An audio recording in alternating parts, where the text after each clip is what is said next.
Hoje tem pancada pra todo lado. Legend, Mutant League Hockey, Carn of Revenge e as primeiras imagens de Double Dragon 5. Está no ar, História Revista.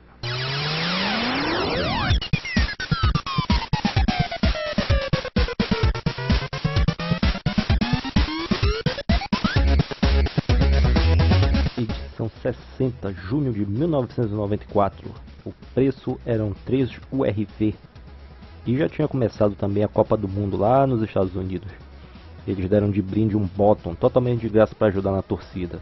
Na edição seguinte veio até uma tatuagem daquelas que passa água e ela cola. A capa dessa edição traz uma bela ilustração do jogo Legend, uma das mais bonitas em muito tempo, mas não vi motivo para isso, o que será explicado mais adiante. Outra coisa bizarra que aconteceu nessa revista foi que eles já tinham começado a dar um selo para os melhores jogos, e nessa edição, curiosamente, nenhum jogo ganhou selo, sendo que teve um com a nota máxima, outros dois tiveram a pontuação quase máxima, e ficaram sem o selo. Vai entender o que passa na cabeça dessa galera.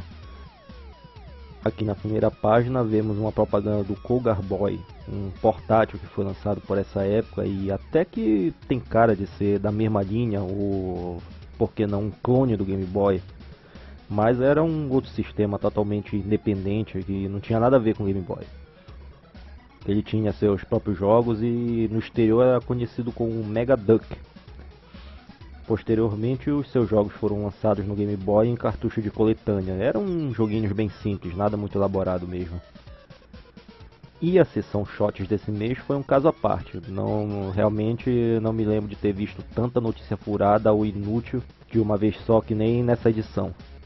A única coisa que é digna de nota é esse preview do Double Dragon 5 e mesmo assim sabemos no que foi que deu esse jogo. Depois desse, o único lançamento da série foi aquele baseado no filme, que saiu pro Neo Geo. Esse daqui foi um dos grandes nomes dessa edição, Jurassic Park Interactive no 3DO. A nota mostra que eram outros tempos e eles achavam mesmo que esse tipo de coisa ia colar para videogame. Hoje sabemos a verdade que esse jogo e os outros no estilo que eram só esses filmes passando que não valiam nada. A matéria falou, mas não deixou claro que o que tem aqui é simplesmente uma coleção de minigames e mais alguns vídeos com os atores que a gente tenta acreditar que são os caras do filme, mas nem de longe são eles. E aqui na parte de baixo dá pra ver que ficaram uns farelos de biscoito que eu comi em algum dia aí.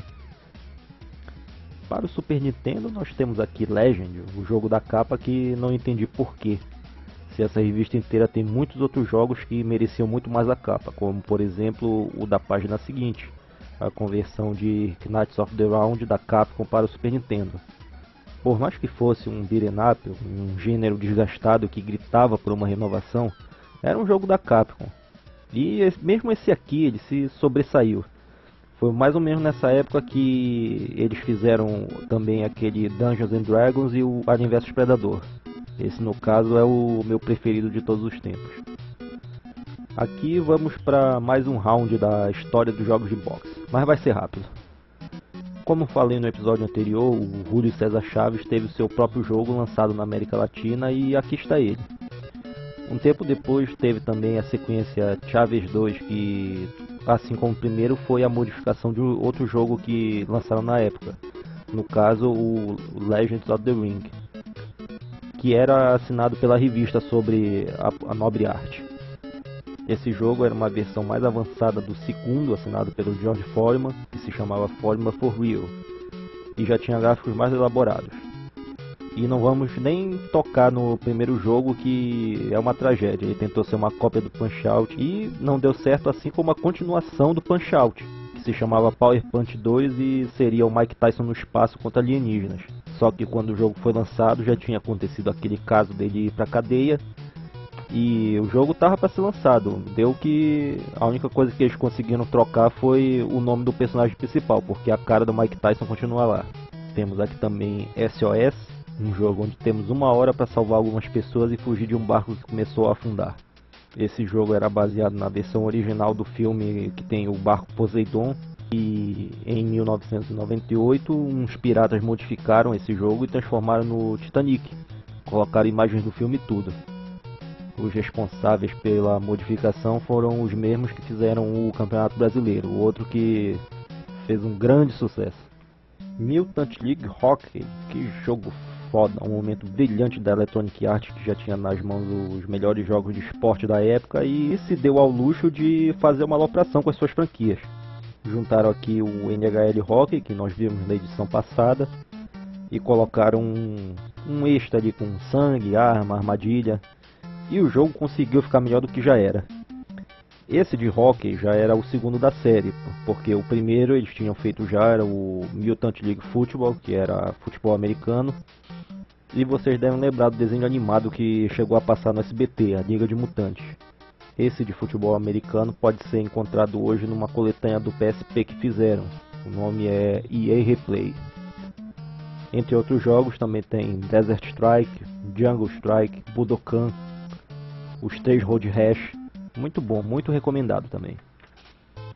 Na mesma página tem essa propaganda do Chapolin vs Drácula do Master System, que tentaram fazer uma grande onda pra cima desse jogo, mas não deu muito certo. Ninguém deu a mínima pra esse jogo na verdade. Era só uma modificação do Ghost House, um jogo bem antigo da Sega que lançaram ainda nos anos 80, que não tinha inspiração nenhuma. A Tectoy já vinha do Mônica do Castelo do Dragão. Eles já tinham feito um trabalho bem melhor na hora de modificar os jogos e esse aqui passou em branco. Como ninguém mostrava imagem desse jogo, pensei que se tratava de uma modificação de Master of Darkness, um clone do Castlevania que tem muito mais a ver com a história. O Jovem Indiana Jones, série que parece que ninguém assistiu e só foi ganhar o seu reconhecimento quando saiu em DVD. Mas o mesmo não pode ser dito sobre esse jogo, infelizmente. Parece que ninguém gostou por causa da jogabilidade. Aqui, como arma, nós temos um revólver e o chicote. Como a munição era limitada, muito limitada, o pessoal teve preguiça de aprender a controlar o chicote, que não era nenhum bicho de 7 cabeças. A verdade é que o próprio Indiana Jones não aprendeu a usar o chicote de primeira. Se não foi fácil para ele, não tinha que ser fácil para nós também.